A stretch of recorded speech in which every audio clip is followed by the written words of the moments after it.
bienvenidos a un nuevo ciclo de entrevistas en el marco del Congreso Futuro 2026. El día de hoy tenemos a una tremenda expositora que es Cintia D'Agostino, que es psicóloga de formación y viene recién bajándose del escenario.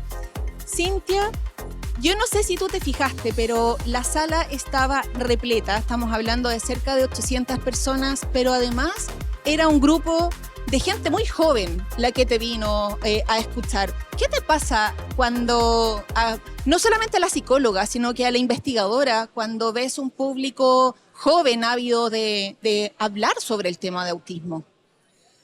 Bueno, es una pregunta maravillosa porque también creo que justamente desde el lunes que estuve asistiendo a distintas charlas, no me fue indiferente el hecho de que había mucha gente joven. También pensé en la presentación en ese público también, y también en la posibilidad que están teniendo la gente joven hoy en día de ir reformulando también todos los errores que hemos cometido, todos los cambios que se necesitan hacer, y también me entusiasma, a mí me emociona ver generaciones de gente joven interesada en distintas formas de experimentar el mundo, como es el caso del autismo. Así que muy emocionante ver tanta gente joven y poder compartir un poco sobre este mundo del autismo.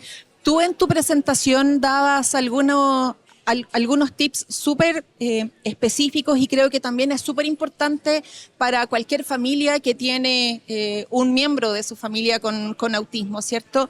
Tú mencionabas la tipificación del autismo y la necesidad de tener distintos tipos de apoyos, pero eso también va ligado a la condición socioeconómica que tiene una familia, de cuánto lo podemos apoyar para que tenga una realización plena. Y también, por otro lado, hablaba sobre las fortalezas que pueden tener las personas con autismo, que en verdad eso es bien poco tratado. Tú mencionabas que también es una investigación bastante reciente, ¿no? Bueno, a ver, el tema de los apoyos es un tema que desde que se empezó a intervenir en autismo, que tampoco lleva tanto tiempo, o apoyar a las personas autistas, tratamos de trabajar siempre basados en la evidencia, ¿no? O sea, por un lado, pero también tenemos limitaciones para saber qué es lo que le sirve más, qué apoyo le sirve más a cada persona en especial.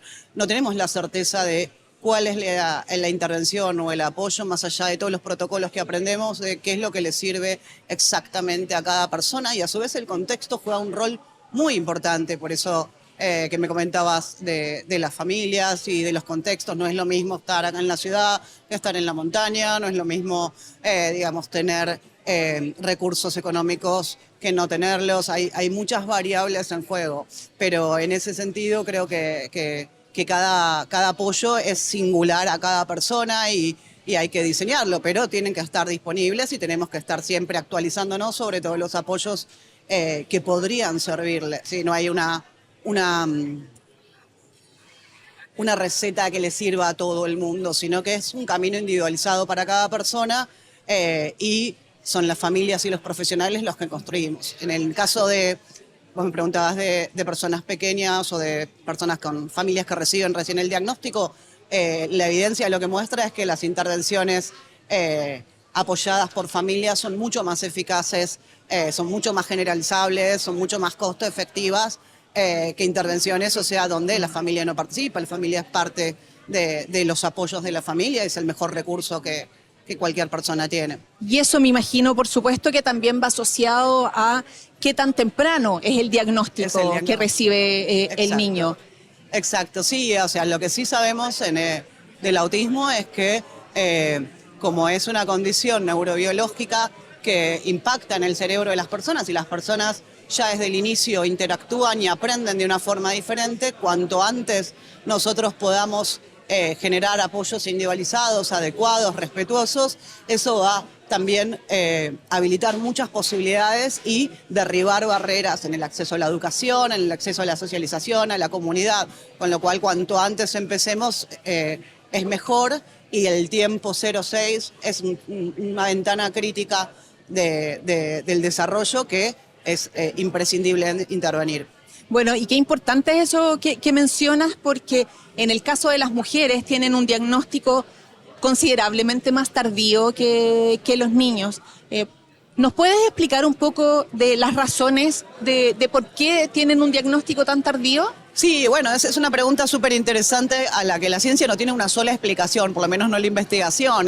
Pareciera que hay muchos factores involucrados. En algunas investigaciones sugieren que está relacionado con que muchas mujeres y muchas niñas aprenden, también varones, pero muchas más mujeres, aprenden a, de alguna forma, camuflar o disimular sus características autistas y de esa forma pasan desapercibidas. Pero también hay otros factores que explican, digamos, el sesgo, ¿sí? El sesgo de los profesionales que aprendimos sobre el autismo también, especialmente en niños, en varones, en niños pequeños. O sea, aprendimos digamos, fuimos cambiando la forma en que entendemos el autismo, y también eso afecta a nuestro sesgo como profesional, el sesgo profesional que uno está acostumbrado a encontrar lo que ve. O sea, yo ya vi 2 o 3 personas más o menos parecidas que tienen estas características, voy a tratar de buscar lo mismo. Y en realidad la heterogeneidad del autismo justamente nos pone en jaque de esta posición. Por algo es un espectro. Exacto, ¿no? Es un espectro, y también hay mucha individualidad y muchas distintas variables que pueden impactar de forma distinta. Aún en personas con el mismo perfil puede haber muchísimas diferencias. Entonces, en ese sentido, en el caso de las niñas y mujeres, creemos que hay muchos factores que han impactado en el retraso, en la identificación, y por suerte eso está cambiando y es maravilloso.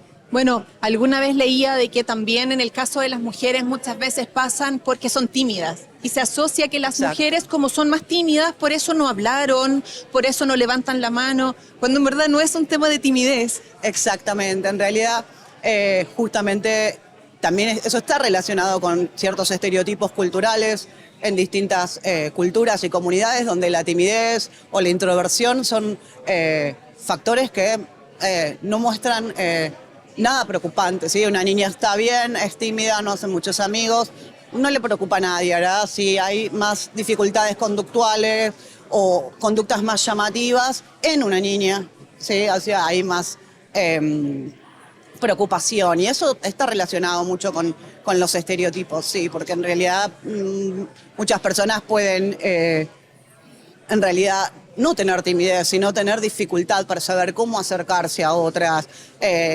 Y eso es un poco lo que le pasa a las personas autistas, sino no tanto el no querer exponerse, sino no saber exactamente cómo. Es un tema fascinante. Bueno, y por eso mismo también, una vez más, estamos en el apoyo familiar y también poder tener acceso a distintos tipos de tratamiento que no necesariamente son farmacológicos, ¿cierto? Sino que existen apoyos de que ayudemos a los niños pequeños y también adultos, ¿cierto? A cómo establecer relación con los otros. Sí, creo es un desafío doble, como comentaba en la presentación. Creo que, por un lado, los apoyos son importantes, pero también el esfuerzo que nosotros hagamos por entender a cada persona, las cosas que le interesan. Las personas autistas son muy apasionadas por las cosas que le gustan, y eso es también un llamado de atención hacia cuidadores, hacia profesionales, hacia familias, donde en realidad tenemos que ir por ahí, ¿sí? O sea, porque esa es una característica del autismo que es muy inexplicable, muy fascinante y muy poco estudiada, que tiene muchos intereses. Entonces, esa es una de las vías donde las familias pueden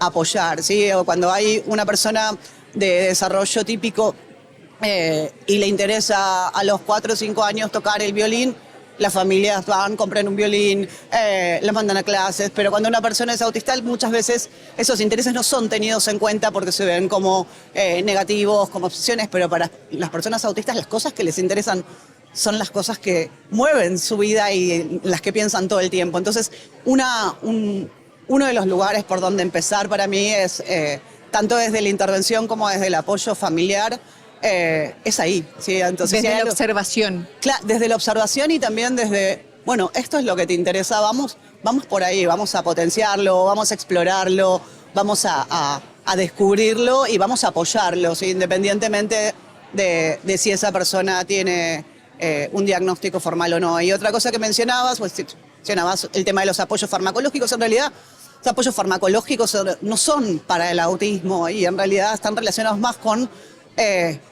tratar otras concurrencias que pueden suceder con el autismo, que están más relacionadas con la salud mental, pero per se, digamos, simplemente porque una persona está en el espectro autista, digamos, o sea, personas autistas que jamás toman medicación, no se medica el autismo, sino que se acompaña, se apoya, se comprende. Si hay concurrencias o existen otras condiciones asociadas que generan interferencias para poder estudiar, para poder estar en comunidad, para poder jugar, ahí se evalúa, pero eso ya es más posterior y no es tampoco Claro, la como la primera impulsividad, infancia. por ejemplo, que está más asociado al trastorno de déficit atencional e hiperactividad, ¿cierto? Bueno, esa es otra condición que sí, en realidad tiene otra... hay muchas personas autistas que también tienen TDAH o déficit de atención. Y en el caso del TDAH, el apoyo farmacológico, digamos, está más ajustado a potenciar, digamos, lo que esa persona necesita, pero no es el caso del autismo, sí. Es muy diferente en ese sentido. Oye, Cintia, tú también mencionabas que hace muy poquito hay el 11 de enero, si es que si es que estoy bien en la fecha, Barbie sacó una línea de una muñeca que tiene estos protectores auditivos. Para los que somos un poco mayores, ¿no? Barbie siempre fue un estereotipo de belleza que tenía que ser así como perfecta. Y en el camino empezó a ser una Barbie un poco más humana, una Barbie que podía ser astronauta, que podía ser médico. Qué importante es entonces, ¿cierto?, que tengamos esta edición de Barbie. Es interesante, es muy reciente, hay mucha división en distintas opiniones, creo que hay que escuchar todas las voces y especialmente las voces de cómo impacta para las personas autistas. O sea, esto no fue un desarrollo que hizo Mattel por su cuenta, sino que lo hizo apoyado con personas autistas, de donde decidieron qué accesorios se le iban a poner, cómo le iban a vestir. Esto fue hecho por la Sun, ¿sí? O sea, con gente, con mujeres autistas detrás. Ahora, el tema de la representación es un tema, creo que excede un poco la situación en general. Si estamos hablando de que hay una muñeca Barbie autista, eso hace 10 o 15 años era impensable. Entonces podemos abrir el debate de si genera estereotipos, si son hegemónicas, si el autismo está en las cosas que las personas necesitan como objetos, que son las cosas que a mí me hacen pensar, y creo que hubo muchas reflexiones estos días. Creo que es muy interesante poder escuchar a las personas autistas sobre cómo se sienten ellas mismas, especialmente muchas personas que han pasado su infancia con muñecos o con juguetes. ¿Cómo se sienten ellas con respecto a que haya una muñeca? Y yo creo que por lo que he visto estos días, muchas de ellas celebran, aunque sea una representación estereotipada. Es el principio es una representación. Claro. Y como el autismo también es tan heterogéneo y el autismo en mujeres también,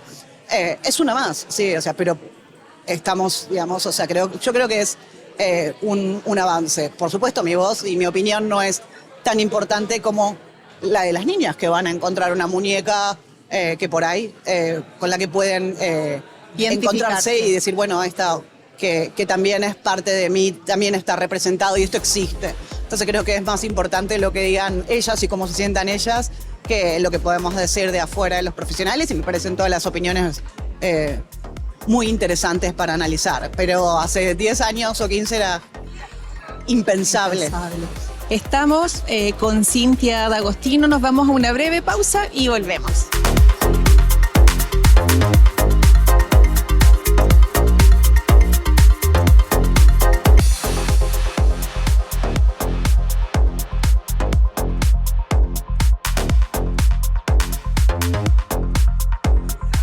Hola, estamos en el segundo bloque de la entrevista con Cintia D'Agostino. Ella es psicóloga experta en autismo. Y en el bloque anterior estábamos hablando de una muñeca, que es una Barbie, que tiene protectores auditivos. Y tú nos mencionabas de que, claro, hay que ver la opinión de las niñas que van a jugar con las muñecas a ver qué pasa. Pero, ¿y a ti como adulta? Más allá de la psicóloga, ¿cierto? Como adulta, cuando tú eras pequeña, ¿tú hubieses elegido, por ejemplo, una Barbie con audífonos para poder jugar? No entendí, perdóname. Mira, cuando nosotros éramos chicos estaba, no sé, Barbie Malibu o Barbie... Si es que tú hubieses sido pequeña, ¿tú hubieses elegido la muñeca Barbie con audífonos para jugar? Con canceladores de sonido. En realidad, creo que cada experiencia es distinta. Yo soy una persona autista, entonces a mí me gustaban los Legos, me gustaban las Barbie, me gustan los ositos de peluche. Creo que, o sea, cuanto más opciones y menos, más lejos de los estereotipos, mejor. Tuve la suerte también de poder jugar al ajedrez, de poder hacer gimnasia artística, de poder jugar con muñecas, de poder también jugar con Legos. Entonces todo eso también creo que estén disponibles muchas opciones para cada persona, independientemente de los estereotipos de género que hay con respecto al tipo de juego que tenemos que llevar los niños o las niñas en la infancia. Lo que yo encuentro súper interesante de eso es que si uno ya lo ve en una vitrina comercial junto con todas las otras, pasa a ser normal de que yo tenga en mi sala de clases a una persona, ¿cierto? Que los ocupe. Yo creo que eso al menos es maravilloso. Yo creo que bueno, es un paso en la representación y, bueno, por supuesto, no todas las personas en el espectro autista usan canceladores de sonidos y no, a no todas les molestan los ruidos por igual y no a todas les molestan los ruidos en el mismo momento, en la misma graduación. Es un objeto, sí, o sea, es muy difícil decir, bueno, podemos reconocer a una persona por los objetos que usa y adivinar que tiene autismo. Sí, no, en realidad, o sea, podemos, observar más sus necesidades, sus ajustes razonables, las cosas que necesita para poder funcionar mejor en el entorno. Creo que también hubiese sido interesante decir, bueno, podemos hacer un kit de accesorios y cualquiera de todas estas muñecas podría ser Barbie autista en realidad. Mira, está buena la idea. Uno no se da cuenta cuando una persona es autista solamente al verlo o porque tenga ropa más cómoda o menos. Hay muchas niñas y mujeres que usan ropa muy compleja y muy de moda y hay otras que son más cómodas. Es como, hay un estereotipo detrás de eso. Pero bueno, es un paso, yo creo que es un paso hacia la representación. Tendremos que ver cómo evolucionan también, ¿no? Bueno, tú lo decías, ¿cierto? En la charla, mire 20 segundos a la persona que está al lado, que usted no conoce. En 20 segundos tú puedes decir si ella es autista. No, ¿cierto? No se puede. Exacto, y a veces 20 segundos, un minuto, 5, y a veces vemos a una persona en un solo contexto en vez de verla en distintos contextos. Y el autismo acompaña a una persona en distintos contextos y muchas personas tienen distintas conductas en distintos contextos y también han aprendido a desarrollarse en distintos contextos, especialmente hablo de adolescentes y personas adultas, y obtener las cosas que necesitan a un costo por ahí muy alto de tener que tratar de disimular ciertas características como el aleteo, como la estimulación, la estimulación motora o el juego con juguetes de estimulación. Y creo que eso está cambiando un montón. Sí, hoy por hoy creo que no es un problema que una persona se mueva o aletee. Eso, bueno, uno podría decir. Es más histriónico. Eso es autismo, claro. Por ahí esa persona tiene autismo y termina ahí la discusión. Sí. Tú mencionabas también algo súper interesante de los jóvenes. En este momento también hay un diagnóstico súper tardío porque hay varios adultos y adultas que recién se están diagnosticando de... Se están haciendo muchos diagnósticos de adultos en general y mucho más también de mujeres adultas. Mujeres adultas, digo, desde la adultez joven hasta, digamos, 50, 60, 40, 30, digamos, a lo largo de todo el ciclo vital. Estamos entendiendo más cómo es que son esas personas autistas que no tuvieron identificación temprana, que pudieron armar algo que para el otro es un ajuste social, como vos vas a tener autismo si hiciste una carrera universitaria, tenés una pareja o tenés algo que la sociedad considera que es funcional. Sin embargo, el costo para muchas de esas personas es muy alto de adaptación porque han hecho muchos ajustes y han aprendido a vivir con esos ajustes cuando en realidad no son todos necesarios. Entonces creo que estamos recién ahora empezando a entender un poco más cómo son las personas adultas en el espectro autista, tanto hombres, mujeres, personas no binarias, y es relativamente reciente, especialmente para aquellas sin discapacidad intelectual. Conocemos un poco más sobre las personas con discapacidad intelectual, pero a su vez se dejó de investigar mucho sobre ellas. Justamente como se amplió, como hablamos, el espectro autista y entran muchas más personas, la investigación también focaliza en aquello que puede medir y muchas veces es más fácil hacer investigación con personas hablantes, con personas que pueden dar su punto de vista o que puedo medir a través de distintos instrumentos y en realidad, digamos, hay un grupo muy grande de personas con altas necesidades de apoyo que está quedando por fuera del imaginario del autismo, por fuera de los servicios y que llevan, digamos, muchos desafíos junto a sus familias. Bueno, lo importante entonces de diagnosticar, al menos a los adultos, es que también nos pueden explicar qué sintieron ellas de pequeños, ¿cierto? Por lo tanto, ahí tenemos también una línea base que uno podría decir, bueno, si todos estos adultos tuvieron estos problemas cuando eran niños, a ver cómo podemos enfocar para que el diagnóstico efectivamente sea más temprano. A ver, el diagnóstico en la vida adulta es un proceso riguroso, no es algo de una entrevista, no, digamos, requiere, digamos, no solo profesionales formados y actualizados, sino también un proceso riguroso que evalúe la historia de desarrollo de esa persona, ¿sí? Porque el autismo está en la historia del desarrollo. El problema con muchas personas adultas es que a veces sus padres o su madre, que son los que estuvieron presentes en su desarrollo temprano, por ahí son muy grandes, por ahí no están, por ahí no se hablan, por ahí no se acuerdan, por ahí tuvieron muchos hijos, por ahí no son buenos informantes, entonces uno tiene que ir buscando distintas personas de ese momento de la historia del desarrollo porque tiene que encontrar, para reconstruir su historia. Claro, es como casi, yo digo siempre que a veces si uno hace un diagnóstico de una persona de 40, 50 años, eso es casi paleontológico, tiene que ir buscando los restos y decir, esto podía estar relacionado con esto o esto podía estar relacionado con esto otro. Eso es un desafío muy grande para el diagnóstico. Por los niños y adolescentes tenemos a los padres y a las madres, o sea, muy presentes en la historia de su desarrollo, pero en las personas adultas tenemos ahí una limitación importante cuando ellos no están y también tenemos que valernos de las personas que les conocen de cerca, que están en su vida cotidiana, que conocen cómo interactúan con distintas personas y los desafíos que tienen. Tú mencionabas, bueno, en el caso de las mujeres, en tu presentación tú mencionabas además de que el primer congreso de autismo en mujeres fue hace 15 años. No, ni siquiera en mujeres, la primera presentación científica del tema.